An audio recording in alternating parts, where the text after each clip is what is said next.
Good morning, student. So, beta, here in class 12th, children, we are again going to start with the another topic, that is recursion. And as you know that some part of this topic has been covered in previous class, in class 11th, and you got one problem also in class 11 based upon the recursion. Children, in the same way in class 12th also you will get one problem in section B. That problem will be also based upon the concept of recursion, and it will carry the weightage of 10 marks. Okay, so but before beginning with the mainstream programming, children, once again we have to revise it, that what do we mean by recursion. So now look at the sheet, children. In the sheet it is told that recursion in Java is a process in which a method calls itself continuously. So children, we have already learned that in recursion what happens is that a method calls itself again and again within its body.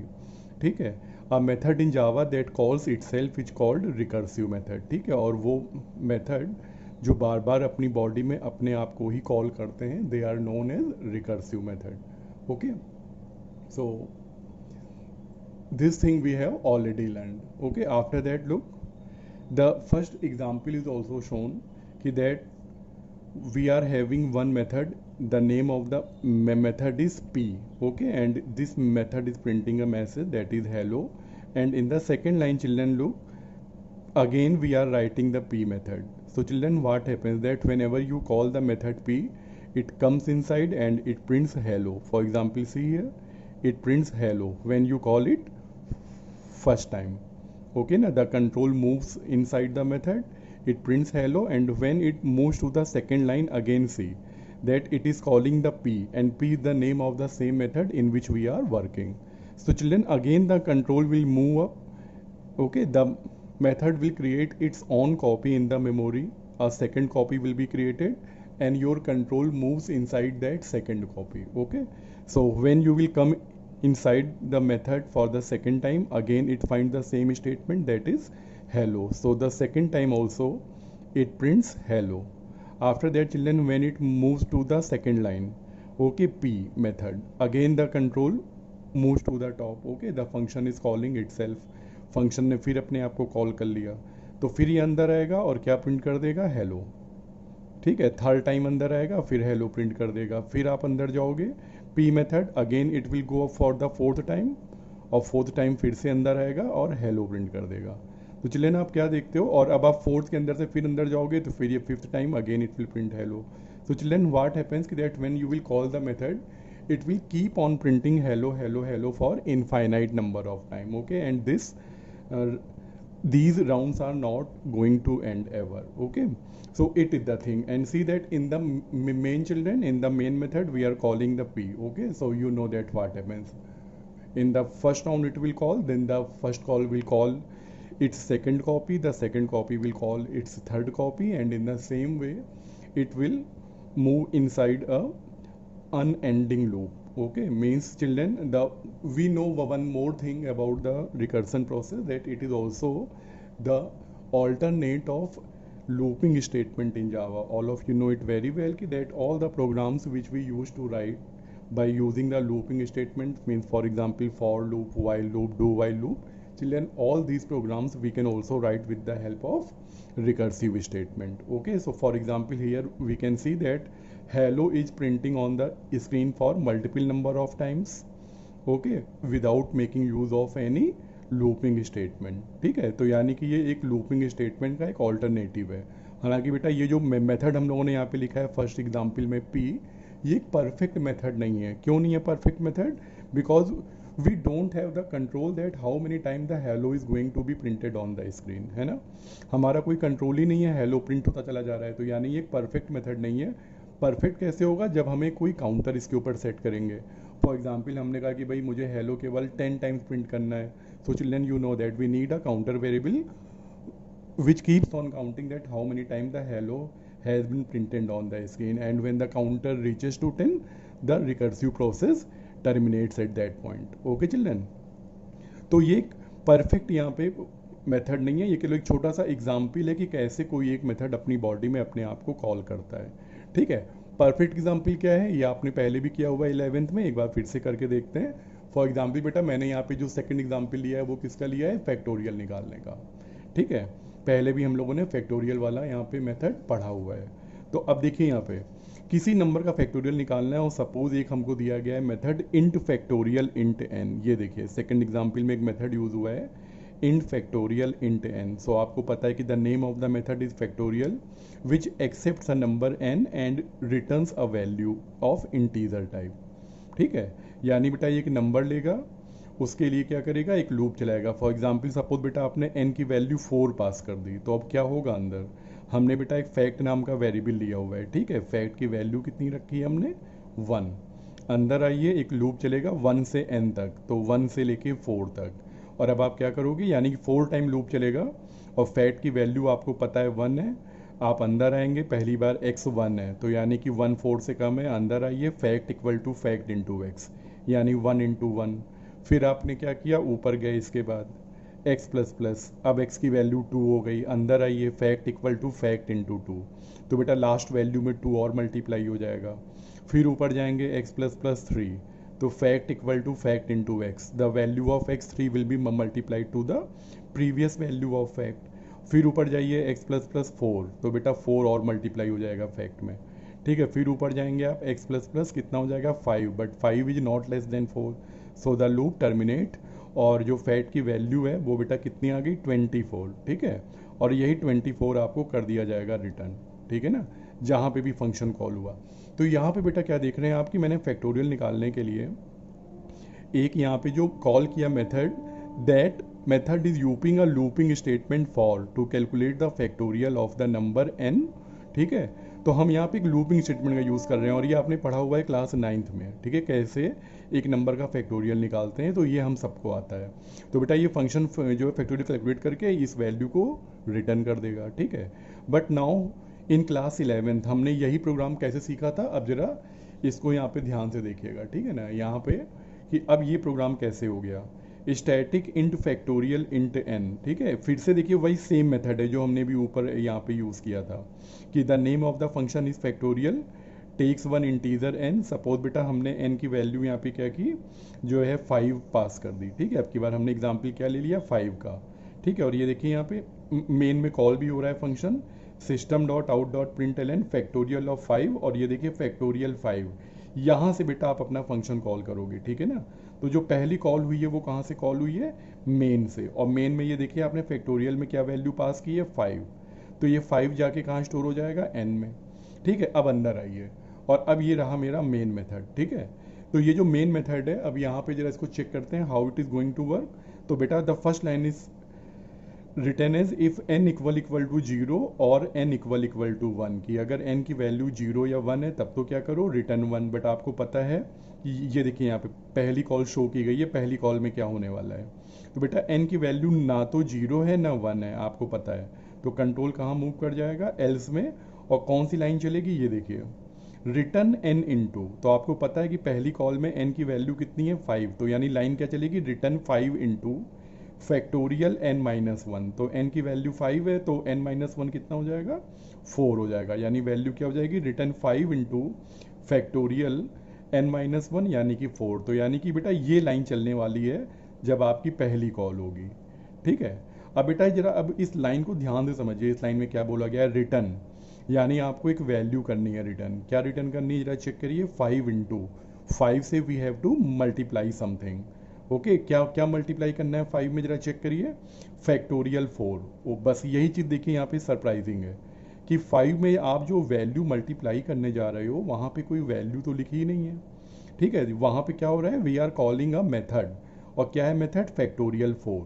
यानी बेटा ये जो function है अपनी body में अपनी ही एक second copy call कर लेगा। ठीक है, और ये जो मेथड है ये दोबारा फिर से, ये जो 4 लाइन्स हैं they will be executed once again, but for the second time children the value of n is passed not 5, now in the second copy value of n is 4। ठीक है, तो मेमोरी में एक सेकंड कॉपी क्रिएट हुई और factorial 4 के लिए ये पूरा फंक्शन फिर से चलेगा। तो आपकी बार बेटा n की वैल्यू 4 है, अंदर आ जाइए, if n is equal to 0 और n equal to 1, no the control will move to the else part and again the method will run the last statement that is factorial n into. पर बेटा अब आपको पता है ना कि second copy में n की वैल्यू 4 आई है, तो फैक्टोरियल n इंटू का क्या मतलब हुआ, फैक्टोरियल 4 इंटू और फिर फैक्टोरियल n माइनस वन, तो 4 माइनस वन कितना हो गया 3। यानी बेटा सेकंड कॉपी में जो लाइन चलेगी वो क्या चलेगी, रिटर्न 4 इंटू फैक्टोरियल 3। ठीक है, तो यानी कि अब आप यहाँ पे फिर से वही सेम सीन है कि we have to multiply some value with the 4 and the result will be return to the calling method. तो यानी कि 4 के बाद जैसे ही आप आगे बढ़ते हो तो यहाँ पे क्या देखते हो, फैक्टोरियल 3 लिखा हुआ है। तो फैक्टोरियल 3 क्या करेगा बेटा, अपनी बॉडी से एक और कॉपी कॉल कर लेगा, ठीक है कि नहीं, अपनी कॉपी अब एक और कॉपी कॉल करेगा, थर्ड कॉपी। ठीक है, और ये थर्ड कॉपी में जो n की वैल्यू क्या पास होगी, 3 पास होगी। ठीक है, तो अब की बार बेटा n की वैल्यू कितनी है, 3 है, और 3 के लिए ये फंक्शन आपका थर्ड टाइम एग्जीक्यूट होगा। फिर से हम वही चेक करेंगे, क्या n की वैल्यू 0 या n की वैल्यू 1 है, नो। ठीक है, तो कंट्रोल एल्स में जाएगा और लाइन चलेगी रिटर्न n इंटू, यानी कि return 3 into factorial n minus one, यानी कि 3 माइनस वन 2। थर्ड लाइन में भी आप समझ रहे हो कि वही सेम थिंग फिर से हो रही है, ये अपने अंदर से फोर्थ कॉल प्रोड्यूस कर रहा है। फोर्थ कॉल में बेटा n की वैल्यू 2 गई है, तो क्या n 0 या 1 है, no, control will move to the else. और अब की बार कौन सी लाइन चलेगी, return 2 into factorial n minus one, यानी 2 माइनस वन 1। यानी बेटा फोर्थ कॉल क्या करेगा, अपने अंदर से एक फिफ्थ कॉपी क्रिएट कर लेगा। फिफ्थ कॉपी में बेटा n की वैल्यू 1 गई है, तो अब की बार चेक करिए, इफ n इक्वल टू 0 और n इक्वल टू 1, यस। ठीक है, अब की बार बेटा n की वैल्यू 1 है और ये क्या करेगा, अब की बार इफ वाला पार्ट चलेगा और ये क्या कहेगा, रिटर्न 1। तो ये देखिए फिफ्थ कॉल में जो लाइन चलेगी रिटर्न 1, और बेटा फिफ्थ कॉल में आते ही आप क्या देखते हो कि जो रिकर्सिव प्रोसेस है वो यहीं पे टर्मिनेट हो जाती है। क्या मतलब है टर्मिनेट होने का, कि ये जो फिफ्थ वाली कॉल है ये अपनी बॉडी से सिक्स वाली कॉपी को क्रिएट नहीं करेगा। ठीक है, और यहीं पे एक फाइनाइट जो वैल्यू है रिटर्न 1, ये वैल्यू बेटा हमें क्या करनी है, वापस कर देनी है अपने कॉलिंग मेथड को। अब यहीं पे आपको सबसे ज़्यादा समझना है, रिटर्न 1, ये जो 1 है वैल्यू, ये कहाँ करेगा रिटर्न। तो आपको पता है ना कि ये जो लाइन चली है ये कहाँ चली है बेटा, फिफ्थ वाली कॉल में चली है। ठीक है, और ये जो फिफ्थ कॉल वाली जो वैल्यू है 1, ये जो फिफ्थ कॉल हुई थी ये कहाँ से हुई थी, ये हुई थी फोर्थ वाली कॉल के अंदर से। ठीक है ना, ये लाइन चली थी एक्चुअली रिटर्न 2 इंटू फैक्टोरियल 1, और जब फैक्टोरियल 1 आपने कॉल किया तो ये लाइन चली रिटर्न 1। तो ये अपनी वैल्यू कहाँ करेगा रिटर्न, जहाँ से बेटा मेथड कॉल हुआ है। आपको सबसे इंपॉर्टेंट रिकर्सन के प्रोग्राम में केवल यही एक चीज़ समझनी होती है। ठीक है, कि जो वैल्यूज़ होती हैं they are always return to the method from where they are called. ठीक है, यानी कोई भी फंक्शन कोई भी मेथड अपनी वैल्यू उसी फंक्शन या मेथड में कॉल करता है जहाँ से उसको कॉल किया गया है। तो आपको पता है कि ये जो फिफ्थ वाली कॉल थी ये फोर्थ के अंदर से हुई है, यहाँ से हुई है, याद है ना आपको, ये वाली लाइन चली थी तब आपका ये फिफ्थ कॉल प्रोड्यूस हुआ था। तो ये अपना जो 1 है ना वो यहीं पे ही करेगा रिटर्न। ठीक है, तो ये देखिए, तो यहाँ से बेटा आपने 1 पास किया और वापिस जब आए तो भी क्या लेके आए 1, और ये कॉल यहीं पे ओवर हो गई। ठीक है, तो अब आपका ये जो फोर्थ वाला स्टेटमेंट था ये कंप्लीट हो गया। कैसे, रिटर्न 2 इंटू 1। ठीक है, रिटर्न 2 इंटू 1, कैलकुलेशन कंप्लीट हो गई, तो क्या आंसर आ गया आपका, 2 आ गया। और अब यानी कि लाइन क्या हो गई, रिटर्न 2। अब बेटा ये फोर्थ वाली कॉल अपनी वैल्यू कहाँ करेगा रिटर्न, थर्ड कॉल में, तो आपकी थर्ड कॉल भी कंप्लीट हो जाएगी और ये अपने साथ 2 लेके आ जाएगा। तो अब देखिए थर्ड वाली कॉल में क्या आंसर हो गया, रिटर्न 3 इंटू 2। तो 3 इंटू 2 का मतलब आप समझते हैं क्या हो गया, 6, यानी क्या हुआ, रिटर्न 6, और ये अपनी वैल्यू कहाँ करेगा रिटर्न, सेकेंड कॉल में। तो सेकेंड कॉल में आ गया आपके पास 6। ठीक है, तो 4 इंटू 6 कितना आंसर हो गया, 24, और ये 24 कहाँ करेगा रिटर्न, फर्स्ट कॉल में। तो 24 इंटू 5 कितना आंसर आ गया, 120, और अब ये क्या लाइन चली, रिटर्न 120। तो बेटा जो पहली कॉल थी वो अपना आंसर कहाँ करेगा रिटर्न, 120 मेन में, क्योंकि आपको याद है ना पहली कॉल कहाँ से हुई थी, मेन से। तो ये जब यहाँ पे वापस लौट के आएगा, ठीक है, तो क्या वैल्यू लेके आएगा, 120। ठीक है, और आपका आंसर जो है यहाँ पे मेन स्क्रीन में प्रिंट हो जाएगा। ठीक है, तो आई होप कि आपको ये याद आ गया होगा, ये सब ने हम सब ने किया हुआ है क्लास 11th में। ठीक है, और अभी आपको यहाँ पे फिर से कुछ आउटपुट वाली प्रॉब्लम सब रिवाइज करनी है मेन प्रोग्रामिंग में जाने के पहले।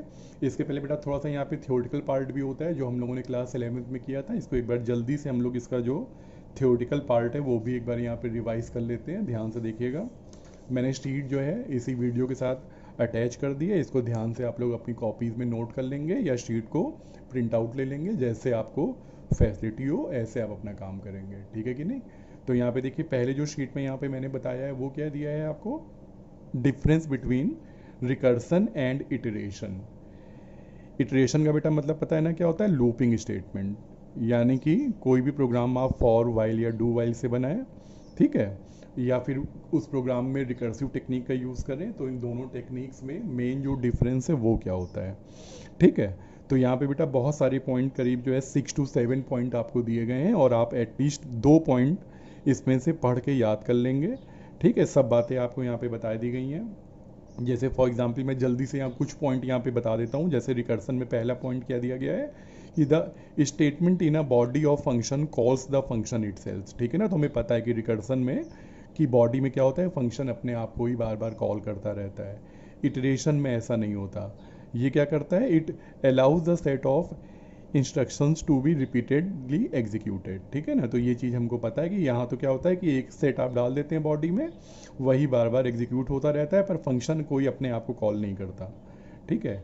और रिकर्सिव फंक्शन में क्या होता है कि हम लोग यहाँ पे एक टर्मिनेशन कंडीशन देते हैं। जैसे आपने अभी देखा था प्रीवियस प्रोग्राम फैक्टोरियल में कि जब n की वैल्यू 0 है या n की वैल्यू 1 है तो हमने क्या बोल दिया था, रिटर्न 1।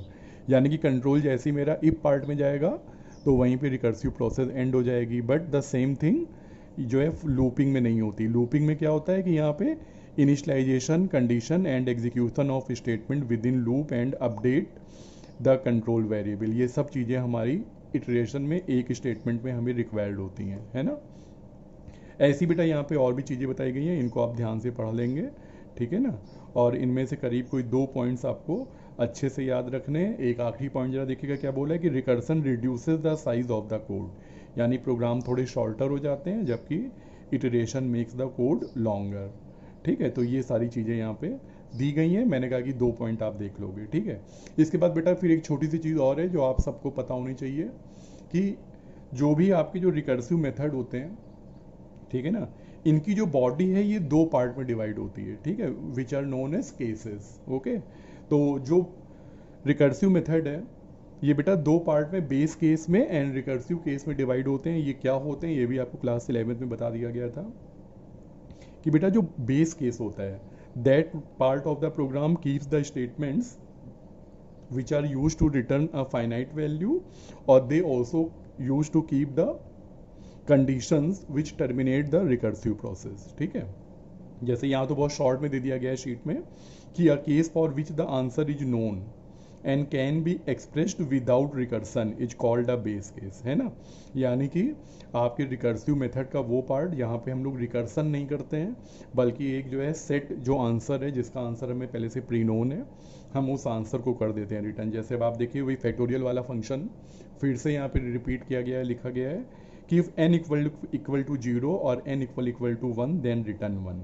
तो आपको पता है बेटा कि ये वो पार्ट है जिसको हम लोग क्या बोलेंगे, बेस केस।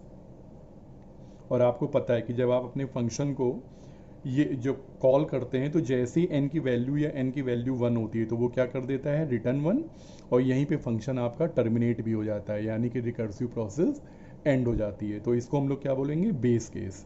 और जो सेकंड पार्ट है, कौन सा पार्ट है आपका, एल्स वाला ब्लॉक। अगर कंट्रोल यहाँ पे गया तो क्या हुआ, तब ये फंक्शन अपने आप को ही कॉल करने लगता है, ठीक है। तो वो पार्ट यहाँ पे बेटा रिकर्सिव स्टेटमेंट रखा जाता है, उसको हम लोग क्या बोलते हैं, रिकर्सिव केस, ठीक है। यहाँ पे शीट में भी बताया गया है कि where is part of a recursive method in which the recursive process takes place is known as recursive case, ठीक है। यानी कि जहाँ पे रिकर्सन होता है उसको हम रिकर्सिव केस कहेंगे। तो यानी कि फंक्शन 2 पार्ट में है, एक बेस केस और सेकंड कौन सा है आपका, रिकर्सिव केस, ठीक है। तो बेटा ये इतनी चीज़ें हम लोगों ने यहाँ पे यार रिवाइज की, इनमें सब चीज़ें आपको पहले से पता है क्लास 11 से, ठीक है। और अब आपके साथ जो है इसी लेक्चर के साथ में एक यहाँ पे आउटपुट की सीट भी अटैच कर रहा हूँ। अगली 1-2 क्लासेस में हम लोग पहले कुछ थोड़ा आउटपुट पे काम करेंगे, क्योंकि देखिए ये टॉपिक बेटा आपका 15 मार्क्स से लेके 17 मार्क्स के लिए क्लास 12 के बोर्ड एग्जामिनेशन में अपीयर होगा, ठीक है। कैसे, देखिए 10 मार्क्स का एक तो आपका प्रोग्राम आएगा, वो आप जानते ही हो। इसके अलावा 5 मार्क्स का जो आउटपुट है वो भी कई बार ज़्यादातर बेटा आपका रिकर्सन के ऊपर ही बेस्ड होता है। और इसके अलावा 2 नंबर का कभी भी एक थियोरटिकल जो है क्वेरी यहाँ पे पूछ सकते हैं। जैसे अभी आपके सामने दो यहाँ पे चीज़ें रखी गई कि रिकर्सन इटरेशन में क्या डिफरेंस है, और what do you mean by base case and recursive case. बेटा ये सब चीज़ें बोर्ड एग्जाम में 2 नंबर के लिए थ्योरी पार्ट में पूछी जा चुकी हैं। ठीक है, तो यानी कि ये मैक्सिमम 17 मार्क्स के लिए अपीयर हो सकता है। ठीक है, तो इसलिए इसको बेटा बहुत ध्यान से हम लोगों को पढ़ना है, और जो अभी आउटपुट की सीट अटैच की जाएगी आप लोग इसको सीरियसली सब लोग जो है अच्छे से अटेम्प्ट करेंगे। ओके बेटा, थैंक यू।